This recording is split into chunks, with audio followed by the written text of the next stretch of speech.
So we've already had, some great speakers this morning. You've heard from Auntie Glenda, who I'm, just going to do a Mel B and put it out there. I think she's going to become our auntie in residence with AILC, because every organisation needs to have an auntie, and I think Glenda fits the criteria, as she says. It was great to hear from Kath and great to hear from Jason, the two chairs of our organisations, who without them we wouldn't be able to do the things that we do. And of course that fantastic keynote address from Michelle, so thank you very much from that. I always get really excited when I hear Michelle speak, and I sit down and think, oh, that's, really good nugget, but I think I was over-typing today, and I've got so many nuggets from her speech this morning that I might have to, as they say in the academic world, plagiarise some of that in my upcoming talks that I'm having over NAIDOC Week. So part of this symposium is around leadership, and it's around governance, and it's around different styles of leadership and what we as individuals personify as what good leadership is. And you'll hear a lot about that over the day. You'll probably hear a lot of that over the coming week about what it is it about an individual, what are the qualities, and I'm very much around that whole thing of humility is really important for a leader. Being courageous, as Michelle has talked about, is really important as well. And I think one of the other aspects and qualities that all good leaders need is the ability to listen. And listening is very important, because we have a lot of people that just don't listen, whether it's to, their family, their community, their workers, the people around them. So listening is a really important quality for a leader. Our next speaker is going to talk about leading your community, and that is Lidia Thorpe.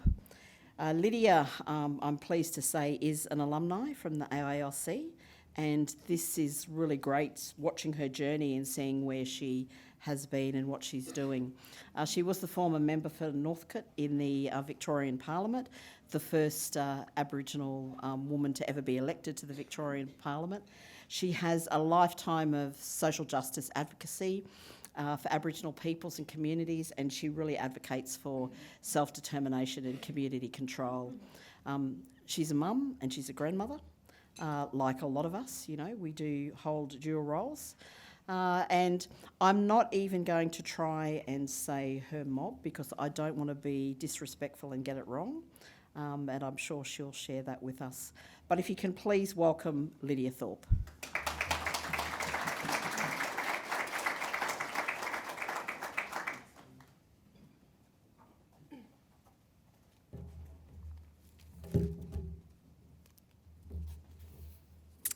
Thank you, Robin. It's a pleasure to be here. I'm surprised I got an invite, actually, but I'm here and I'm going to make the most of it.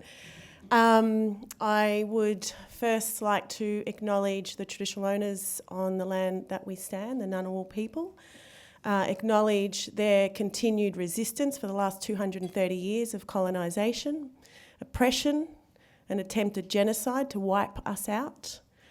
I acknowledge the Ngunnawal people for continuing to connect with their country, their people, their language, their dance, their song, and for the Ngunnawal people to allow us to basically benefit from being on their country today.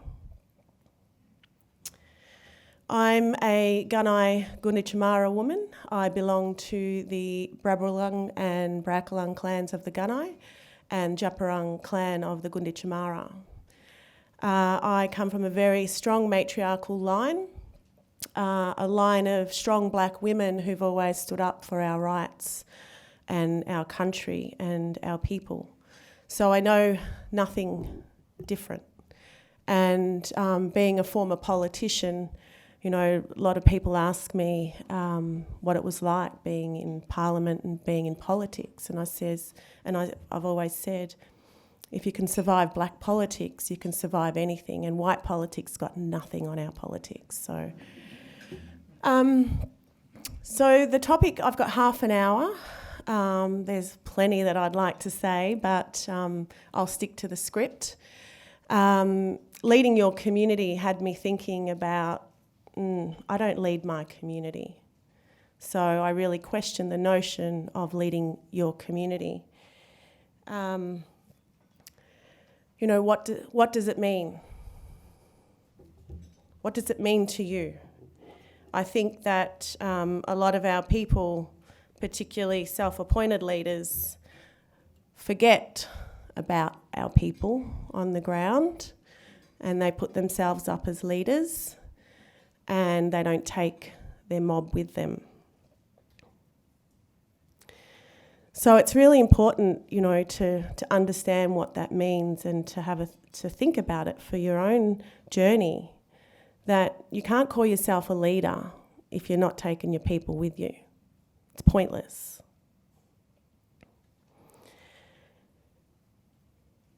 And the way I look at it is I look at my people and I think, are my people happy? Are they healthy?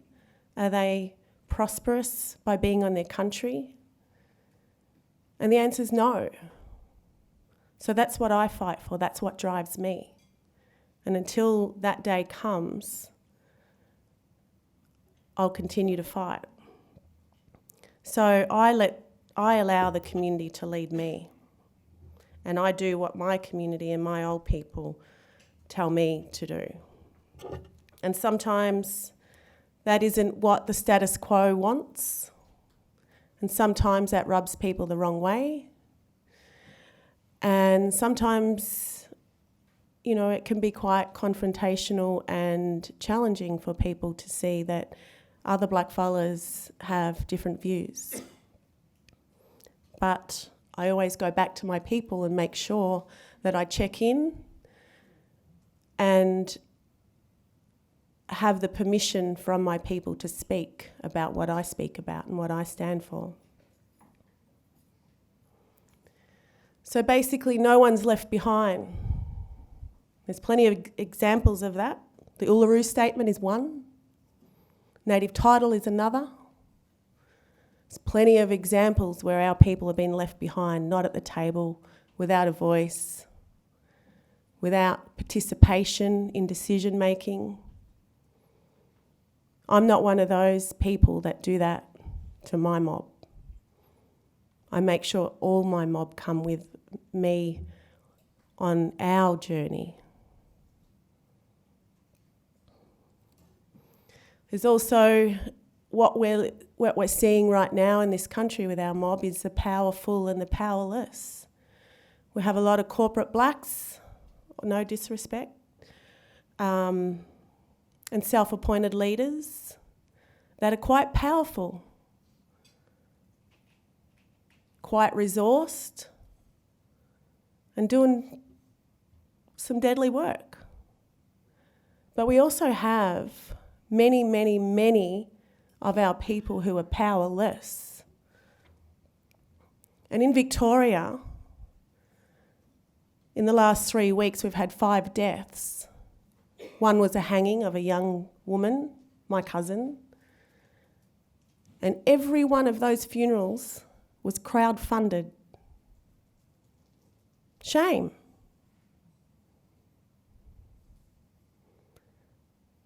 This gap between the powerful and the powerless blackfellas has to stop. And if leadership has anything to do with that, then it's all of our responsibility. I'm sick of seeing my people poor, begging to bury their people, seeing the destruction of their country. So when I speak, I go to the powerless, because that's the mob I want to represent and speak for. I go to the Latrobe Valley where we have the highest removal rate of children, the highest incarceration rate, the dirtiest coal-fired power station that's killing our people, where our babies are being born small and premature. This is the hard stuff that people don't want to talk about, but it needs to be at everyone's table.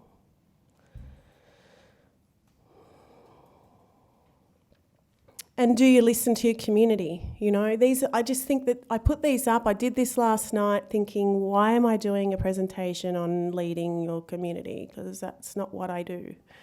So I just came up with a number of questions, and I think, you know, it's important to ask yourself these questions. And I think the last one around information being power. You know, we know that a lot of our people hold information very close to their chest. And in terms of self-determination, that information needs to be shared with all of our people. Again, the Uluru Statement is an example of that. I don't support the Uluru Statement, and I congratulated the Liberal Party for rejecting that statement. But I've only got 30 minutes, so I can't go into all of that.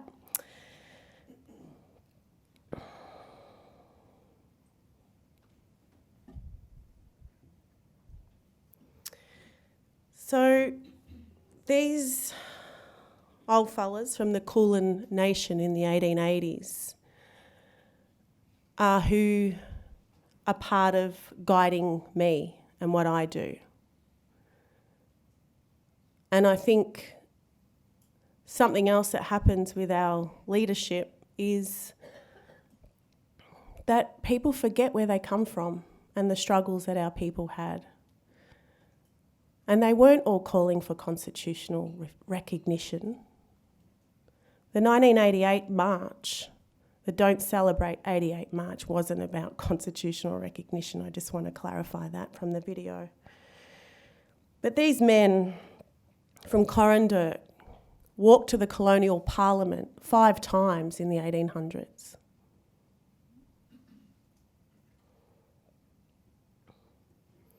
These are the clans of, or members of a clan called the Bort Young Ballag in 1854. And here we have some members of the clans of the Gunnai at Ramiak in 1885. And this is the Walithika clan of the Yorta Yorta.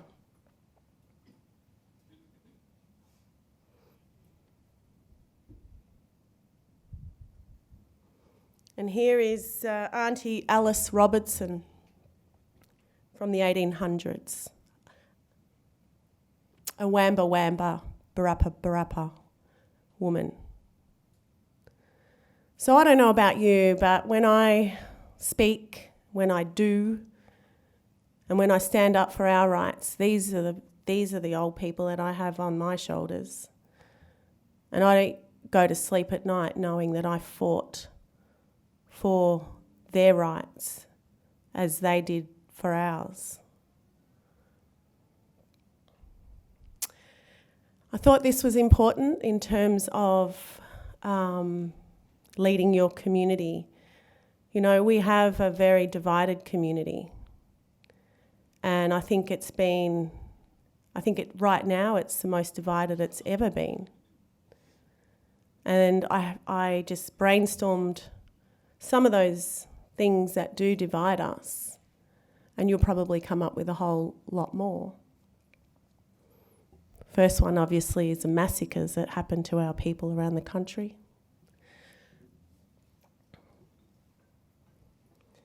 Then, of course, what I've already mentioned is native title, the Uluru Statement, treaty, recognise, dispossession, colonisation. And I'm a fan of treaty, but there's people out there that don't want that. And I think that we have to understand why people oppose certain agendas. We can't go in like blinkers on and just say, this sounds great, I'm going with this agenda. You have to actually inform yourself. What does it mean? What does it mean to go into a racist Australian constitution? What does that mean? bunch of old white fellas wrote it, who invaded us. Why do we want to go into a constitution that's been imposed upon us? Shouldn't we be talking about a treaty first and settling some of that conflict? We're rushing through the door to get in the constitution, white man's constitution, without understanding what that actually means. We're only hearing the great things that it might or could do. Look at other First Nations people who are in the constitution in their country. See how better off they are. That could be a first start. My phone keeps locking. So I think, if you are going to be led by your community, I think that we need to decolonise our minds. I think that we're trying to fit in to the white man's construct that we've never fit into before, and that we're changing our ways to fit into their ways when it should be the other way around. And Michelle touched on some of that earlier. But, I've been to a lot of conferences and meetings, and I just see how our people are starting to talk, and it's how we fit into the white fellas' agenda. And decolonisation is really something that should be discussed amongst our people. What does decolonising your mind actually mean? It means self-determination. Victorian government have a whole department based around self-determination. They have a self-determination director. And they have self-determination training. But it's a colonised version. It's not our version. Same as a treaty process. They pick 12 nations out of 38 nations to have reserved seats. So it goes, flies in the face of the Declaration of the Rights of Indigenous People, flies in the face of self-determination. But that's another half an hour discussion. Inclusiveness, I think, is really important. We have a number of Aboriginal organisations who exclude, and I know that this happens around the country because I'm told that it does, exclude their own people. When I grew up in the 70s, when Aboriginal organisations first started, my grandmother set up the Victorian Aboriginal Health Service after Redfern was set up, and she worked for NAO. Our people were never excluded from an organisation. It was unheard of. If you mucked up, you got barred for a month, but you never got excluded. So we have a number of Aboriginal organisations excluding their own people from having a say. That's got to stop.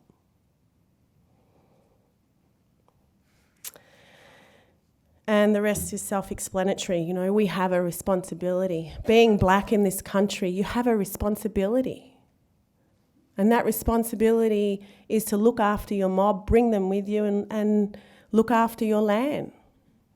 It's great that we have blackfellas in Parliament, but they also sit with parties that are destroying our land.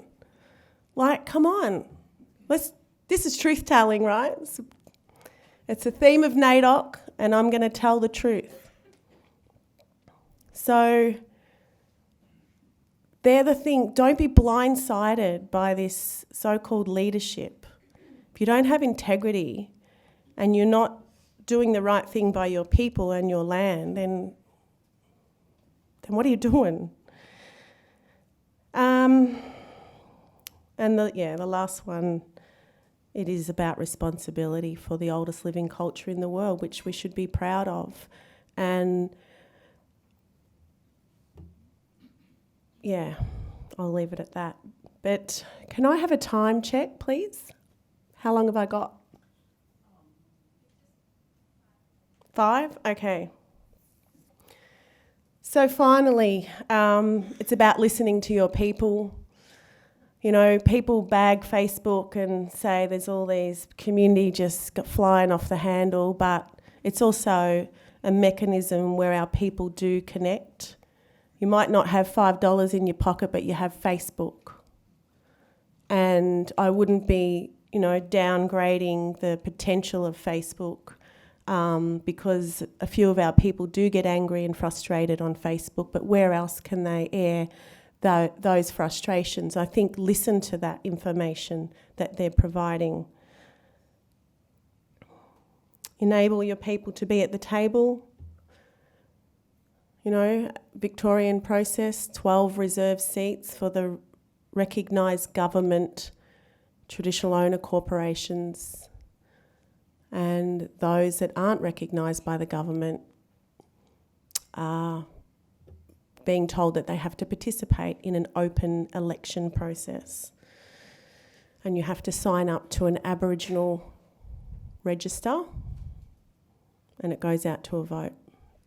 So there's something like 21 nations currently excluded. Why? Because they are powerless, they're poor,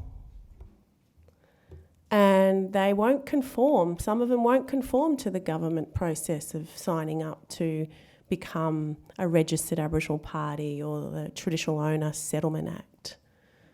Whole range of reasons, which is their self-determining right. Thank you.